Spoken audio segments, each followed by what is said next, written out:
Lieutenant Orion Vance adjusted his collar as the gravity plating hummed beneath his boots. The Concordia's promise didn't creak or rattle like Earth-built vessels, it purred.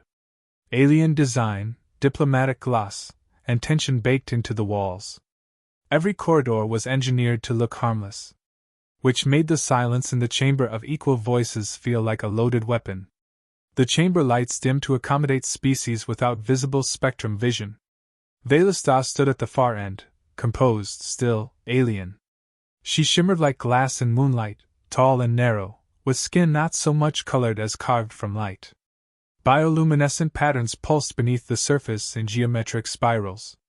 Her eyes, clear, fractal, endlessly reflecting, locked on him the moment he stepped in.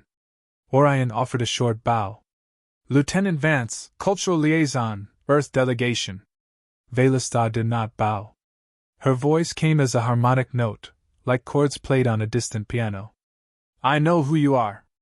Her tone wasn't cold. Not exactly. It was deliberate, like someone reading from a manual on how to be polite to creatures that make noise when they breathe. Orion stepped forward. We appreciate the opportunity to reinitiate the translation protocols. I know the last round didn't go smoothly. There was no reply for several seconds. Just the low hum of the chamber's translator sphere. Then, your syntax is emotionally saturated. Your languages distort meaning with feeling. Orion smiled, just a hint. That's sort of our thing. She tilted her head. Her luminescence fluttered, as if flickering through irritation or curiosity. Your words corrupt balance. But I remain. A diplomatic win, in LRRE terms. Orion walked to the table between them and activated the interface. The text flickered, translated in real time into three forms: human alphabet, LRRE glyphs, and color-based emotional syntax that shimmered across the surface like oil on water. See? Our linguists made improvements, Orion said. It should better separate logic threads from emotional intent. Velista leaned in, scanning the patterns. Her fingers hovered above the surface, not touching. Her form shimmered slightly, as if her body couldn't fully decide whether to stay solid. I remain unconvinced, she murmured. He smirked. You're skeptical. That's fair. Silence again. Then she muttered, barely audible. It is an endearing flaw. Orion blinked. Wait, did you just say? I spoke nothing. The translator confirmed \Velistier, null phrase. He leaned on the edge of the table, eyes narrowing with curiosity. You've been practicing sarcasm. No, she said flatly. He laughed, then stopped when her gaze locked onto him. Her head cocked just slightly. The glow beneath her skin pulsed once, irregular. Sorry, he said. It's just funny. You remind me of my linguistics instructor. Deadpan, terrifying. Brilliant. She said nothing. Just kept watching. Something shifted. He noticed the tension in her posture, the flicker at her neck where her biolights dimmed and brightened too quickly. She was irritated, or nervous. Maybe both. And that's when he pushed it. Casually, almost as an afterthought, he said, You know, you're kind of cute when you're frustrated. He didn't expect anything from it. Maybe a twitch. Maybe nothing. What he got was silence. Absolute, crushing silence. Velista's body stiffened. The biolights froze. The translator stuttered. Then, her pupils fractured like glass under pressure. Her form glitched, phased out for exactly 0.6 seconds, and when it returned, she was flickering like a broken hologram. Trails of light bled from her spine down her arms, stuttering like a failing signal. The chamber's alarms screamed to life. Warning, quantum instability detected. Phase disruption, class 2. Velistier, core state unstable. The diplomat from the Sullan delegation stumbled back. Someone yelled across comms. Orion didn't move. Velista? He said carefully. Are you all right? She didn't answer. Her voice cracked through layers, like overlapping radio frequencies. You, altered input vector with unbound emotional compression. Semantic overload. System error. Orion raised his hands slowly. It was a joke. A compliment. That's it. I felt warm, she said, eyes unfocused. I do not contain the mechanism for warmth. I do not allow it. And then she vanished again, this time for 2 full seconds. When she reappeared, she was kneeling. Her knees had buckled.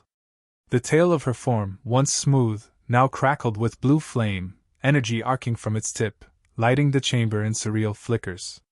Her skin shifted tones with alarming speed, language and emotional data clashing visibly across her surface. Emergency override! A voice shouted from the upper mezzanine. Seal the chamber. Don't! Orion barked. She's not hostile. She's glitching. 2 containment drones hovered inward, charging field disruptors. Velista turned her head toward him slowly. Her voice, now stripped raw. You said I was cute. She said it like it was a sacred word. Dangerous. Forbidden. He stepped closer. The drones screeched a warning, but he ignored them. Velista, he said softly. I didn't mean to hurt you. That word cute, it's not dangerous. Not like this. Her fractured voice whispered. To me, it is. Then her glow dimmed. She collapsed fully. The flames around her tail extinguished. Her form stabilized, but faint, almost transparent. Containment fields activated. Orion was pulled back by a pair of guards in matte black suits. She's quantum unstable, someone said behind him. We'll have to dephase her. Wait, he shouted. She's not just reacting, she's evolving. Something triggered. Back off, Lieutenant, the senior officer snapped. This is beyond diplomacy now. They dragged him out, shoved him into a sterile room behind a reinforced wall of polymer glass. His reflection stared back, stunned, confused, too many questions in his eyes. He sat, hands clasped, silence pressing in like a weight. Then the calm buzzed. A static-laced voice spoke. She's stabilized. For now. But she asked for you. The med chamber wasn't cold, but it felt sterile enough to scrape the soul. Orion stood behind a translucent energy field, watching her through the distortion. Velista lay still, if laying was even accurate. Her form floated inches above the examination table, like gravity only applied when she allowed it. Containment sigils pulsed faintly along the walls, shifting through light frequencies calibrated to avoid triggering quantum collapse. 2 Elarari medtechs monitored data readouts silently. Their expressions unreadable. Their eyes avoided Orion. They didn't trust humans anymore. Not after that word. A technician tapped a console. The energy field faded with a sigh. You have 3 minutes, he muttered. Orion stepped in. He kept his voice calm. Velista. Her eyes opened. They weren't fractal anymore. They were focused. You came, she said, and her voice held no musical harmony now, just something raw, something quiet. They told me you asked for me. I did. A long pause. Her gaze drifted to her hands, semi-translucent, flickering between solid and not. The veins beneath her skin shimmered like fiber-optic cables. I don't understand, she whispered. Orion sat carefully in the chair beside her. What part? I experienced emotion. That should not be possible. Our evolution removed such vulnerabilities millennia ago. And yet, when you said that word, I felt seen. He frowned. You mean cute? That sequence, she said slowly, carried implications far beyond its structure. It struck like a viral vector. It altered perception. My systems recognized it as affection. It was affection, Orion admitted. Sort of. Playful, too. She closed her eyes. Emotions are not playful. They are catastrophic. He leaned forward, elbows on his knees. Then maybe catastrophe's what your species needed. Her glow dimmed. You mock my condition. No, he said gently. I think you've been frozen for so long, you forgot what being changed feels like. Not broken. Not corrupted. Just changed. She studied him in silence. Then, I felt heat. In my core lattice. It was not damage. But it overwhelmed my modulation protocols. That sounds like embarrassment, Orion said, smiling faintly. Humans get it all the time. And survive? Barely. For a moment, she didn't glitch. Didn't flicker. Just stared at him with impossible stillness. I initiated a diagnostics trace, she murmured. It revealed anomalies. Orion straightened. What kind? External interference. Emotional amplitude spike, unnatural. Amplified by proximity to environmental sensors. I believe the translation matrix was tampered with. Orion stiffened. Tampered by who? I don't know. But someone wanted my reaction magnified. Sabotage, he muttered. The Orvuk? Her voice was ice. They opposed our diplomatic bond from the beginning. To them, emotion is weakness. Humanity is noise. Orion rose. Then they used me to make you unstable. To destroy the alliance. Velastas sat up slowly. Her tail shimmered back into existence, curling beside her like a ribbon of plasma. I requested you, she said. Because you are the only variable in this equation I do not understand. I need you to help me decode this evolution. You sure you trust me? I trust the effect you have, she said. I fear it. But I trust it. He exhaled through his nose, nodding once. Then let's figure this out, before the Concord's diplomats throw both of us out an airlock. Velastas slid off the table. Her bare feet hovered slightly above the floor. Gravity was still optional, it seemed. Come with me, she said. To where? Core memory. The quantum harmonic array. My species stores collective consciousness there. I must see if this feeling, this anomaly, is spreading. Orion followed her out. Behind them, the medtechs exchanged glances, half awe, half fear.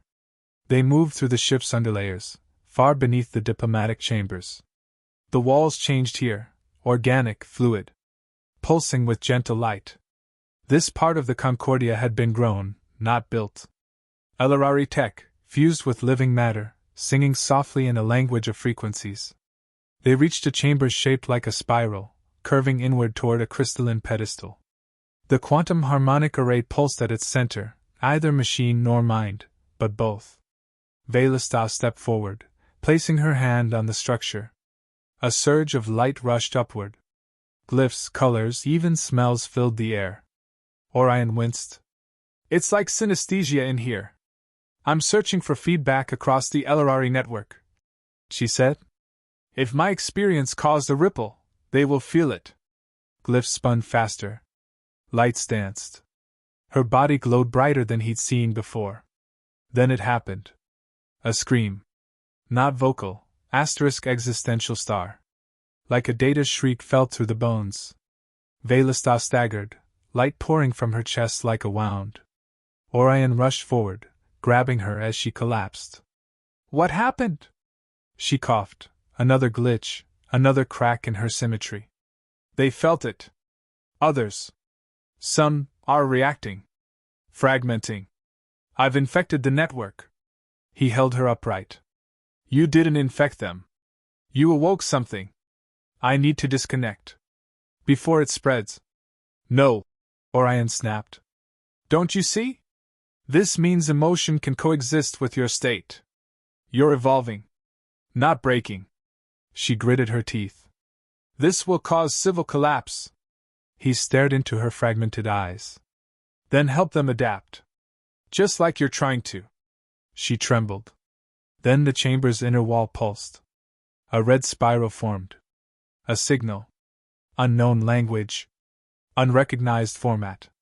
But laced with malice. What is that? Orion whispered. Velastas' glow turned sharp, defensive.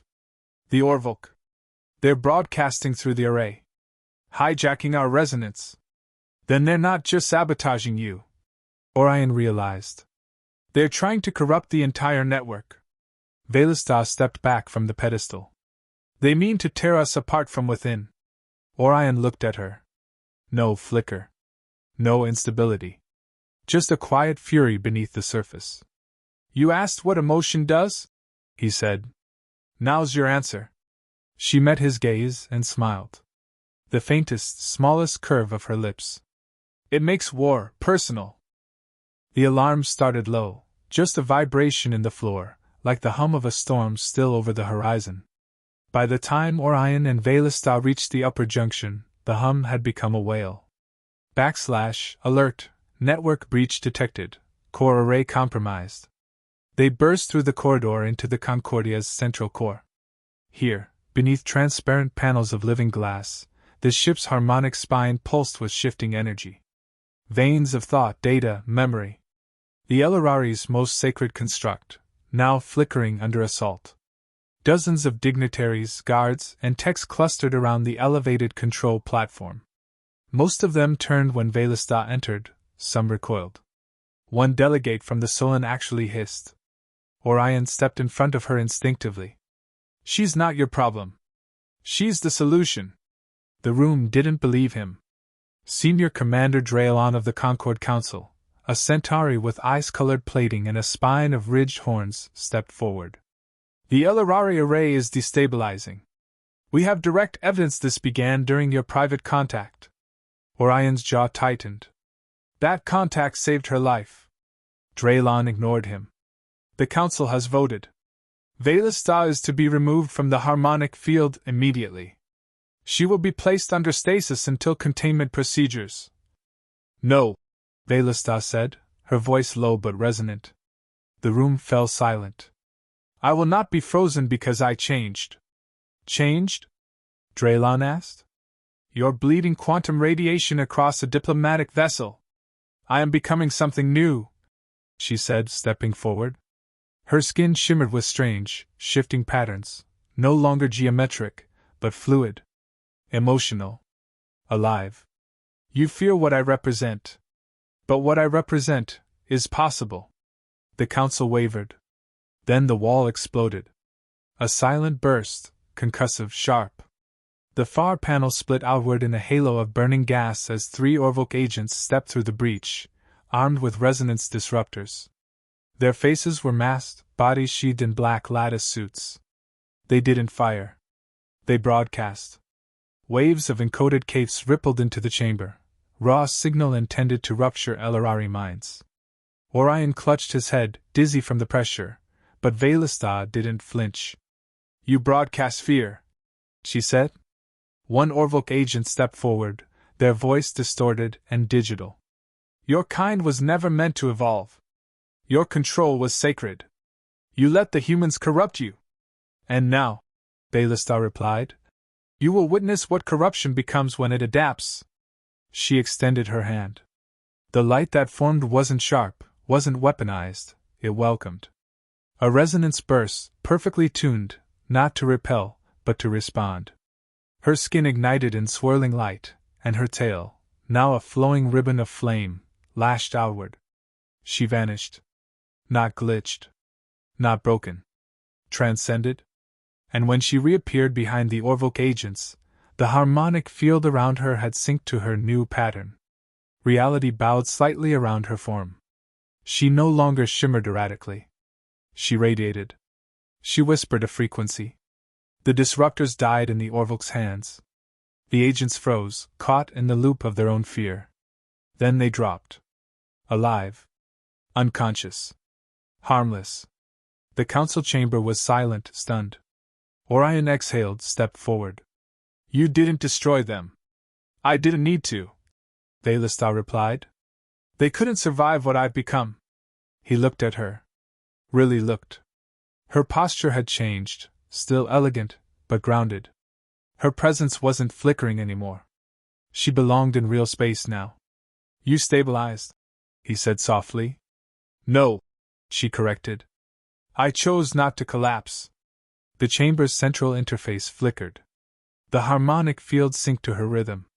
From the floor to the ceiling, glyphs rotated, new ones unseen before. A language not of control or protocol. Emotion-coded glyphs. Neural patterns rewritten in flowing, responsive syntax. The Elorari had evolved. And she was their signal. A Silan diplomat stepped forward, hesitant. Is it safe? Velastar turned to the council. Safer than it was before. The Orvuk relied on our fear of instability. That fear made us brittle. It made me brittle. But this connection. She looked at Orion. This chaos gave us flexibility. Counselor Draylon stepped forward again. And what of humanity? What of their place in this evolution?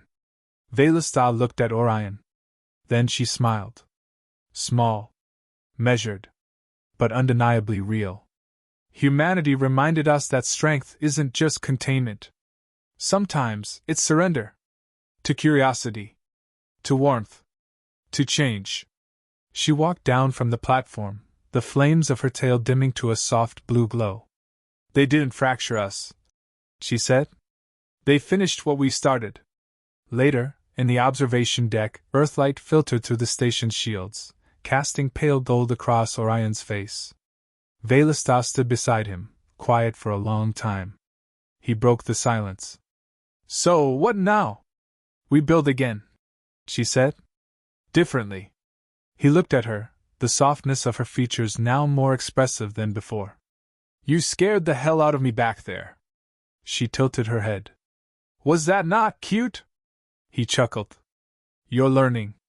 I'm becoming, she said. Then, gently, she reached out. Her fingers brushed his face, not phased, not flickering. Warm. I felt something when you said it, she admitted. Not pain.